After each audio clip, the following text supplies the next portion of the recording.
Assalamualaikum warahmatullahi wabarakatuh. Selamat pagi, menjelang siang buat seluruh masyarakat Oku Timur dimanapun Anda berada.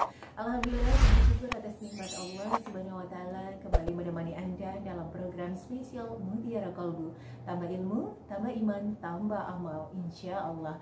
Hari ini Jumat Berkah 14 Oktober 2022. Kembali menemani Anda kurang lebih 1 jam ke depan. Kami live-kan secara langsung di akun Facebook Radio Bersatu Kita Maju, atau Anda nanti bisa tonton dan simak secara langsung melalui akun YouTube Ustadz Susilo Utomo ya. Dan di kesempatan hari ini para pendengar tentunya sudah tidak asing di tengah-tengah kita, sudah hadir yaitu penyuluh agama dari Kementerian Agama Kabupaten Oku Timur bersama Ustadz Susilo Utomo SIV. Assalamualaikum Pak Ustadz. Waalaikumsalam warahmatullahi Mbak Yola. Bagaimana kabar hari ini? Alhamdulillah. Alhamdulillah sehat. Semangat selalu Pak Ustadz ya. Baik, para pendengar, di kesempatan hari ini tentunya seperti biasa kita akan hadirkan kajian-kajian yang luar biasa. Insya Allah ilmunya akan menjadi manfaat untuk kita kalau kita terus terapkan dengan sebaik-baik mungkin. Dan tentunya di kesempatan hari ini juga kita akan mengundang Anda bergabung melalui layanan telepon di 0735481800 atau SMS WhatsApp-nya di 08117241 sesaat lagi dalam season tanya jawab kita. Tapi sebelumnya hari ini kita akan dengarkan terlebih dahulu kajian yang dimana mengangkat tema tentang zikirmu menggapai segalanya. Wow, ini amazing sekali. Amazing. Bahwa zikir ini bisa mempermudah kita untuk mencapai apa menjadi doa kita, mencapai apa menjadi hajat dan cita-cita kita. Seperti apa? Kita dengarkan secara langsung bersama Ustadz Susilo Utomo. Silakan. Terima kasih Mbak Yola. Jazallah Sayyidana Muhammadan anna khairan jazallah Sayyidana Muhammadan anna ma'wa'alu. Assalamualaikum warahmatullahi wabarakatuh. Waalaikumsalam warahmatullahi wabarakatuh. Alhamdulillah, alhamdulillahil qail fi kitabihil karim. A'udzu billahi minasyaitonir rajim. Alam tara kaifa daraballahu mathalan kalimatan thayyibah kasyajaratin thayyibah asluha thabitu wa far'uha fis sama tu'ti ukulaha kullahinin bi'idni rabbiha. Wassalatu wassalamu ala sayyidina Muhammadinil qail sabaqal mufarridun qalu wamal mufarridun ya Rasulullah qala adz-dzakirunallaha katsiran wadz-dzakirat wa ala alihi wa ashabihi wa mawalah la haula wala quwwata illa billah. Pendengar Radio BKM, kaum muslimin dan muslimat dimanapun Anda berada, hari ini kita akan gali kembali tentang zikir. Di minggu terakhir dari bulan September kemarin kita angkat sebuah tema, zikirmu menguak segalanya. Dan hari ini kita akan angkat sebuah tema yang insya Allah tidak kalah penting dengan yang kemarin, karena memang zikir ini sangat luas.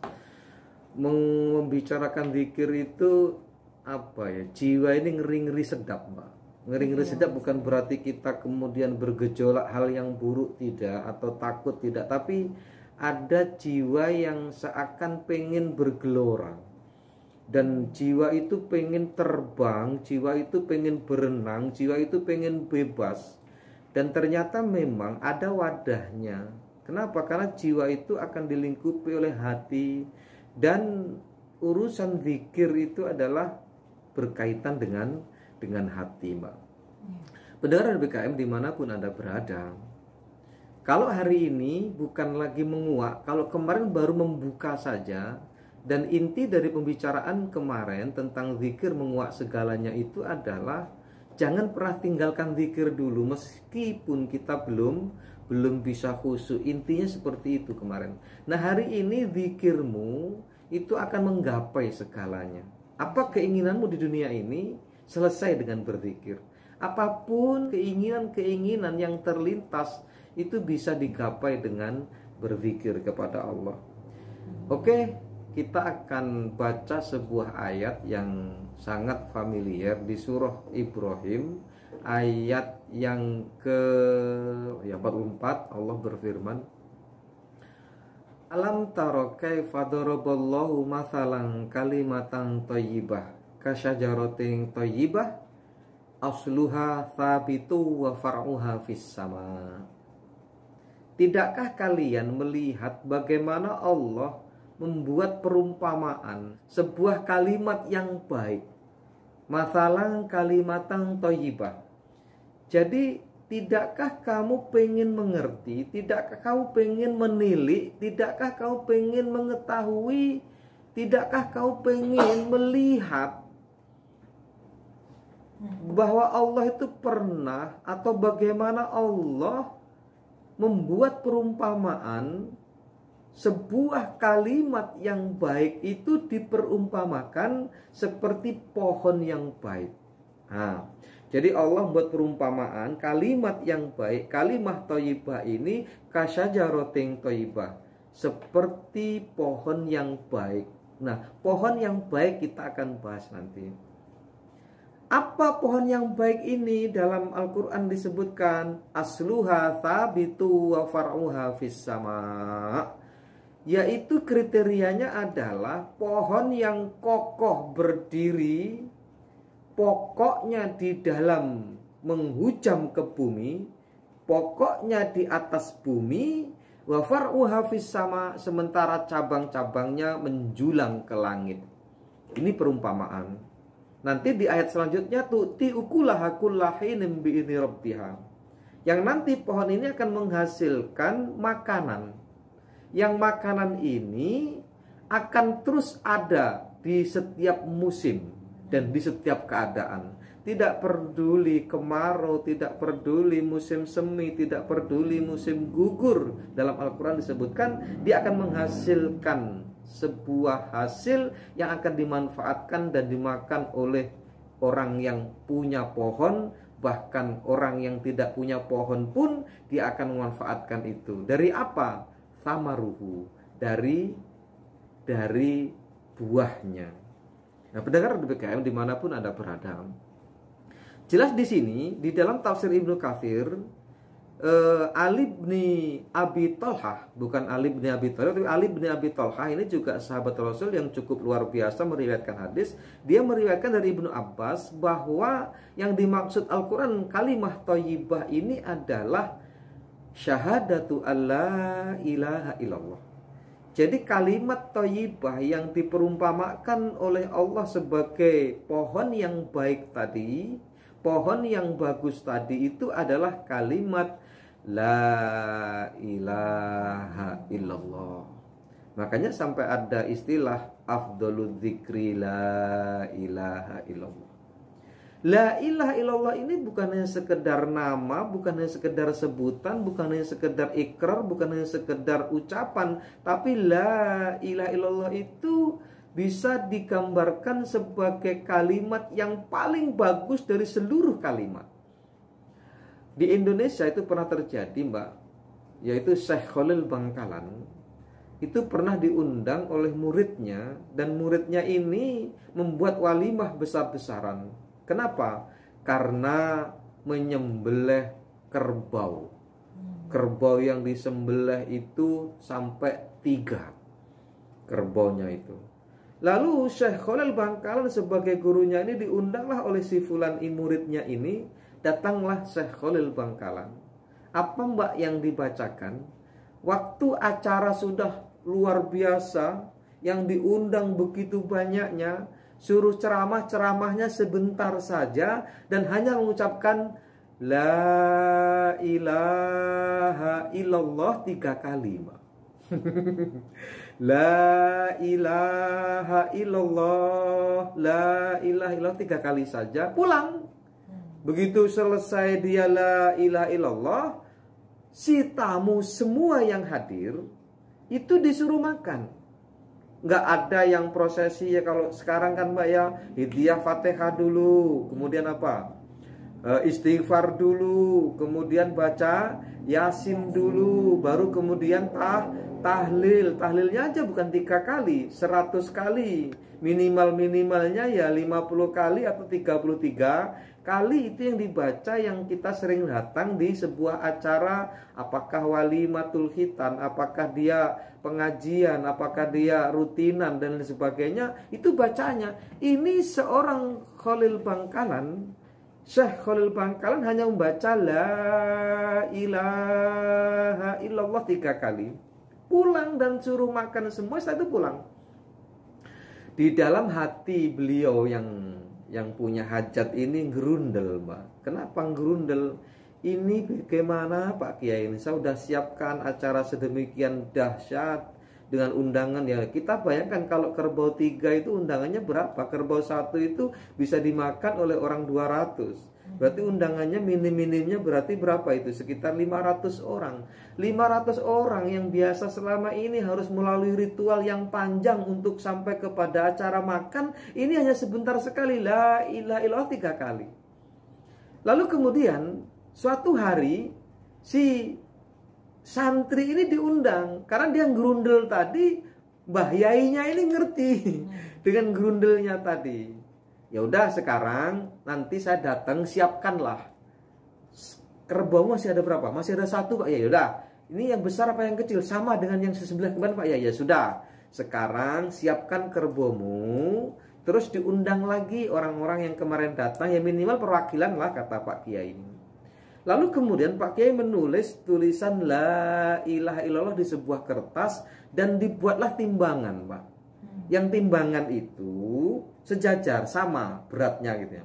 Di sini dikasih kerbau tadi, kerbaunya kan akhirnya kan timbangannya turun kan. Begitu di sini dicantolkan kalimat la ilaha illallah, kalah Mbak kerbau ini. Hebat nggak Mbak? Tetapi yang nulis ini bukan sekedar, kalau kita yang nulis barangkali ya nggak ada efek gitu loh. Kenapa kok demikian? Karena di dalam zikir itu bukan sebenarnya kalimatnya, tapi bukan objektivitasnya, tapi subjektivitasnya. La ilaha illallah di mulut saya itu berbeda dengan di mulut orang lain. Lisan kita la ilaha illallah itu belum tentu sama dengan la ilaha illallah di mulutnya, di lisannya orang lain. Beda-beda makomnya. Makanya di dalam zikir itu yang dilihat bukan apa-apanya, bukan kalimat zikirnya, tetapi kalimat apa namanya, bukan kalimat, tapi subjektivitasnya. Siapa yang membacanya? Seperti itu. Bahkan banyak riwayat yang meriwayatkan ada seorang guru ngaji kan, kemudian ada santrinya yang sakit kan, ditulis di situ hal-hal yang tidak masuk akal. Ternyata begitu dipraktekkan, loh ini artinya apa, nggak matching artinya, tapi bisa sembuh. Kenapa? Karena yang keluar dari, makanya ada semacam apa ya, semacam doa yang Allahumma cikra cikri, pernah dengar nggak Pak? Enggak ya. Allahumma cikra cikri, akeh pangan akeh meri gitu. Itu contoh kecil. Ini dulu yang mengucapkan siapa? Yang mengucapkan waliullah. Ketika yang membaca waliullah itu akan ada efeknya, walaupun sekedar kalimat seperti itu. Tetapi begitu yang mengeluarkan orang biasa ya barangkali tidak ada efeknya. Makanya kemudian di sini digambarkan sebagai pohon, dan pohon itu sangat besar, kuat, dan dia tidak akan tergoyang oleh apa-apa. Wa asluha thabitun fil ardi wa far'uha fis sama. Maka kemudian dibayangkan cabang-cabang dari pohon itu seperti cabang-cabang pohon yang mencakar langit. Ada angin yang berhembus, lalu kemudian pohon itu bergoyang nggak?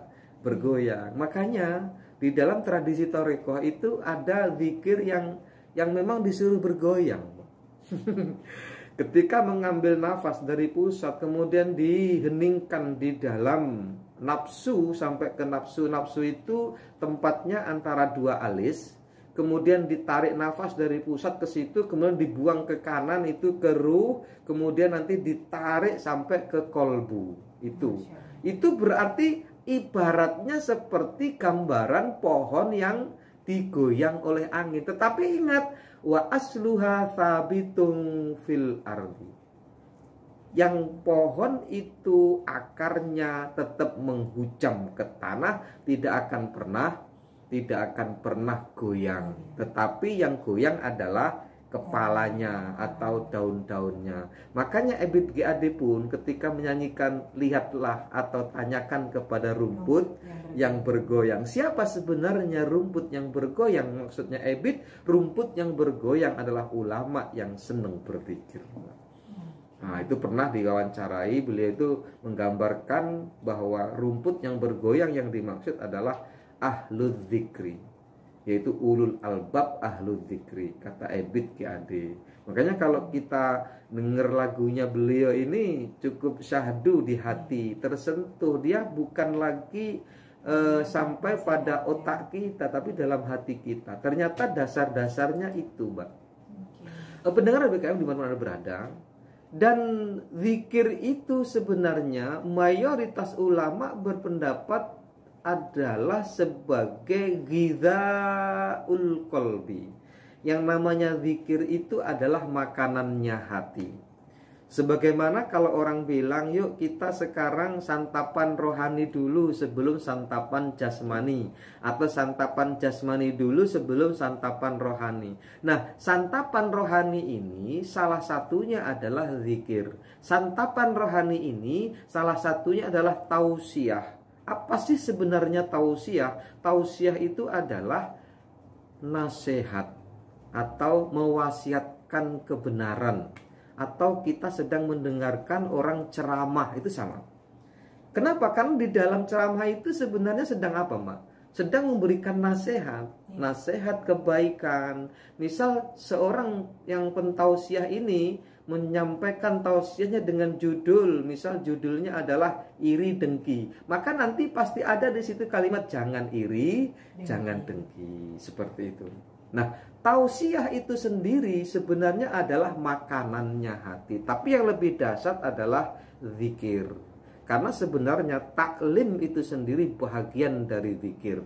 Orang yang berzikir belum tentu bertaklim, tapi kalau orang yang bertaklim pasti sedang berzikir. Orang yang berzikir belum tentu sholat, tetapi orang yang sholat itu bahagian dari zikir. Berarti tinggi mana, Mbak? Semua di lingkup zikir. Makanya Allah menggambarkan kalimat la ilaha illallah itu sebagai pohon. Pohon apa? Pohon yang kokoh. Pohon yang kokoh itu apa? Yang tidak akan kena imbasnya dari alam ini. Yang bagaimana? Yang asluha thabitun wa far'uha fis sama. Yaitu bagaimana kokohnya ini digambarkan tidak akan goyang, tetapi yang goyang adalah far'uha, cabang-cabangnya. Nah, kemudian ulama melanjutkan az-zikru lil qalbi, zikir untuk hati atau olahnya hati untuk hati itu bimangzilatil ghidha'i lil jismi. Jadi zikir itu untuk hati posisinya seperti makanan untuk jasad, Mbak. Kalau jasad kita ini membutuhkan makanan, maka hati itu sedang membutuhkan zikir. Kalau jasad ini membutuhkan minuman, maka kolbu ini membutuhkan zikir. Jadi kolbu ini membutuhkan zikir. Zikir ini kalau diibaratkan yang lain seperti Ibnu Taimiyah mengatakan kalma'i lissamaki, sebagaimana air untuk ikan. Bayangkan tuh, Mbak. Jadi Ibnu Taimiyah ini seorang ulama yang banyak berkiblat tentang hal-hal yang bukan sunni, atau rujukannya kawan-kawan yang bukan di sunni. Tapi ternyata beliau menulis sebuah tulisan bahwa adzikru lil qalbi kalma'i lissamaki. Zikir bagi hati itu seperti air bagi ikan. Nah, makanya terus wa kaifa yakunu as-samak idza ukhrija minal ma. Lalu Ibnu Taimiyah melanjutkan, bagaimana keadaannya ikan kalau tidak ada air? Kita nggak usah dijawab lagi pertanyaan itu pertanyaannya nggak perlu dijawab. Pasti mati. Makanya hati itu akan mati kalau nggak ada zikir. Kembali kepada kalimat tadi, ulama tadi, bahwa mangzilahnya zikir terhadap hati itu seperti mangzilahnya makanan untuk jasad. Nah itu kan. Fakama la yajidul jismu ladzatat ta'ami ma'as saqami. Sebagaimana jasad itu tidak akan mendapatkan nikmatnya makan, nikmatnya makanan kalau dia sedang sakom. Sakom itu demam, Mbak. Orang kalau demam enak nggak makan? Nggak enak, Mbak. Pahit. Bagi kita lemak, bagi kita nikmat, tapi bagi orang yang sakit demam nggak enak. Orang yang sakit, kita jenguk orang sakit bawa makanan itu sebenarnya nggak guna, Pak. Kenapa? Karena yang sakit sedang nggak makan, nggak enak makan. Justru nanti yang makan siapa? Yang sehat. Kalau pas sehat kita nggak ditawari sate, nggak ditawari gulai, nggak ditawari mie cetok, nggak ditawari bakso, nggak ditawari bakso klik, nggak ditawari. Begitu sakit semua ditawari, tapi kita udah nggak ada lagi hasrat untuk itu. Nah, sebagaimana itu tadi, Mbak, bahwa zikir itu untuk hati itu seperti itu, seperti kebutuhannya jasad terhadap makanan. Maka kolbu itu penting banget baginya, ada namanya zikir, membutuhkan zikir. Kolbu itu membutuhkan zikir sebagaimana jasad membutuhkan makanan. Nah itu, Mbak, pentingnya zikir ini. Kemudian dilanjutkan, fakadzalika al-qalbu la yajidu halawata dzikri ma'a hubbid dunya. Dan kolbu itu tidak akan pernah mendapatkan lezatnya berzikir kalau bersama orang tersebut masih ada sifat hubbud dunya, yaitu cinta kepada dunia. Kenapa kok seorang ulama menulis sebuah tulisan yang menggambarkan kok sampai kepada cinta dunia, padahal sedang menulis sebuah zikir? Dia membayangkan bahwa zikir bagi kolbu itu posisinya seperti jasad yang membutuhkan makanan.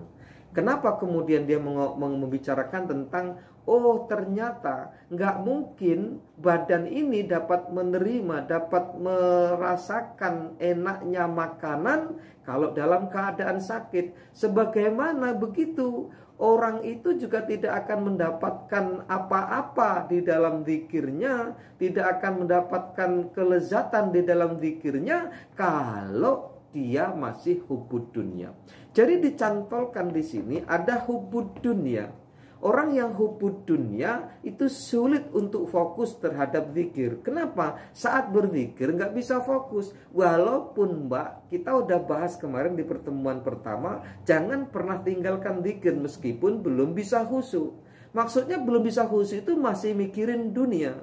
Nanti insya Allah, kata ulama ini, suatu saat akan ada posisi dari zikir yang ghaflah kepada zikir yang yakdoh, dari zikir yang yakdoh kepada zikir yang hudur, dari zikir yang hudur kepada zikir yang fana atau ghaibah itu sendiri, yang amma siwal madhkur, dia tidak akan ingat kecuali yang dizikiri. Walaupun awalnya masih hubbud dunya, walaupun awalnya begitu berzikir, justru urusan dunia semua nyangkut di pikiran, tapi jangan pernah ditinggalkan zikir itu. Kenapa? Karena pada saatnya nanti, kenapa ulama menggabungkan dengan kalimat hubbud dunya?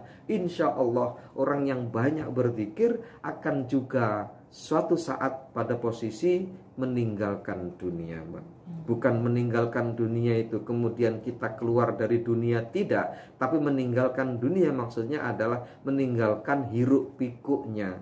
Kita keluar dari atmosfer dunia ini. Atmosfer dunia itu seperti hubbud dunia, hubbul jabatan, apalagi hubbul posisi, apalagi hubbul muna, apalagi hubbul wanita dan sebagainya.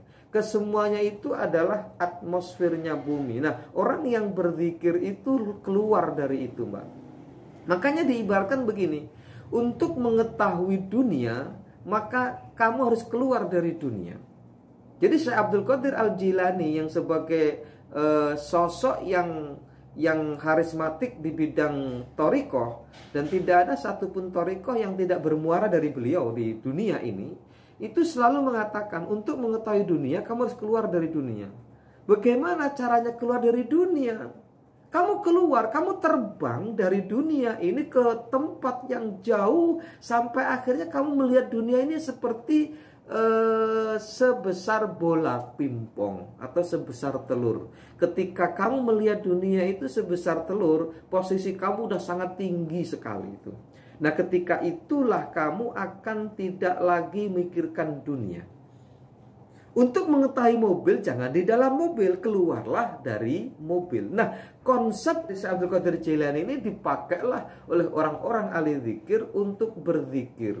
Berselancar di dunia zikir itu ibarat keluar dari atmosfer dunia. Maka kemudian nanti akan ditemukan di setiap malam dia bermunajat, berzikir, bermujahadah, beriadah untuk melakukan zikir itu, akan ada posisi seperti itu, Mbak. Maka tidak sedikit nanti orang yang sudah sampai kepada makom-makom wali itu, dia melihat dunia sudah seperti yang dilihat oleh Syekh Abdul Qadir Al-Jilani.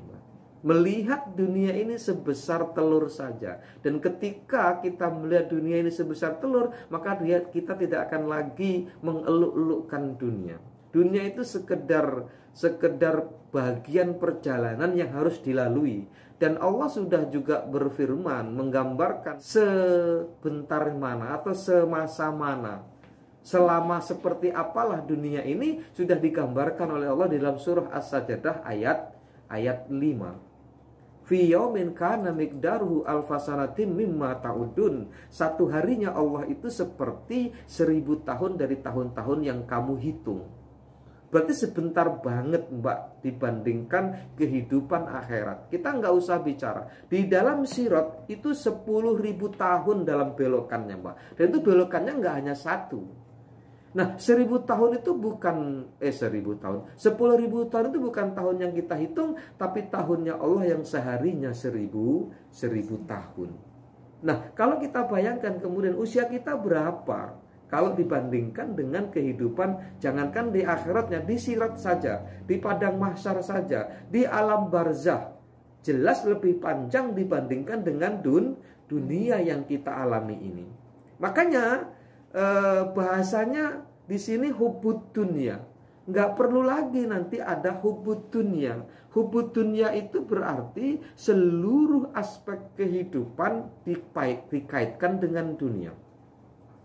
Keberhasilan seseorang dipautkan seberapa banyak dia dapat mengumpulkan dunia. Keberhasilan seseorang seberapa banyak dunia mengeluk-elukkannya. Nilai keberhasilan seseorang itu hanya dilihat dari bagaimana belamornya dunia. Seorang yang hanya berpikir dunia, yang paling bahagia di dunia ini adalah pandangannya seorang artis. Karena artis itu satu, jangankan kok mobilnya, Mbak, diasuransi, kulitnya diasuransi, Mbak. Artis itu pendengar, kulitnya aja diasuransi. Saking apa? Saking tidak mau tergores, Mbak. Investasi terbesar adalah badan dan tubuhnya. Ya Allah, kenapa? Karena dia memang menjual itu, Mbak.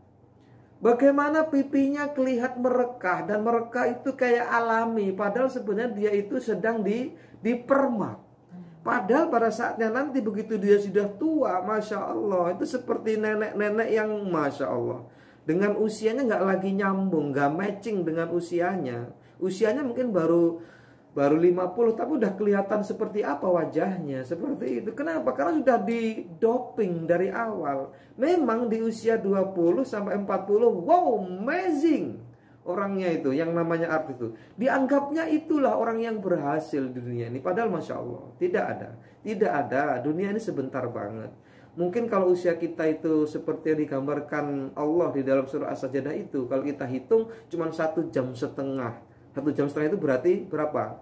62,5 tahun. Nah, kenapa umru ummati baina sitin wa sab'in? Umur umatku kata Rasul tidak akan jauh dari 60 sampai 70. Nah, misal kita 60 saja, kita balik usia taruhlah 20 lah, mulai bisa mengenal dunia secara baik itu usia 20 lah. 20 berkarir sampai 60. 60 udah mulai penyakitan kan, sampai 50. 50 60 mati gitu, Mbak. Berarti produktivitas kita itu hanya 20 tahun lah, Mbak. Tetapi di 20 tahun ini Masya Allah, orang yang hanya memikirkan dunia, maka dia akan menggabungkan seluruh energi dalam jiwa raganya bagaimana mendapatkan dunia. Sampai akhirnya ada gambaran bahwa nggak mungkin aku akan berhenti bekerja sebelum mendapatkan dunia. Untuk mendapatkannya pun berbagai macam cara. Kenapa? Karena kalau sudah hubud dunia itu ada sandingannya. Karohiyatul maut, dia akan benci dengan kematian. Itu sudah matching, sudah jadi apa namanya, teman, sahabat. Ada istilah setali mata uang. Jadi sisi kanan dan sisi kiri. Orang yang hubud dunia pasti dia akan takut dengan mati, pasti dia akan benci dengan mati. Padahal pasti kematian itu dah datang. Nah, disinilah kaum muslimin pendengar Radio PKM dimanapun Anda berada, orang yang berzikir akan keluar dari atmosfer itu. Dan nanti Mbak, endingnya bukan ini. Kenapa kok judulnya hari ini zikirmu akan menggapai segalanya? Itu di surah Ibrahim ayat 45 insya Allah. Oke, Masya Allah, luar biasa sekali Pak Ustadz ya kajiannya. Ternyata zikir itu benar-benar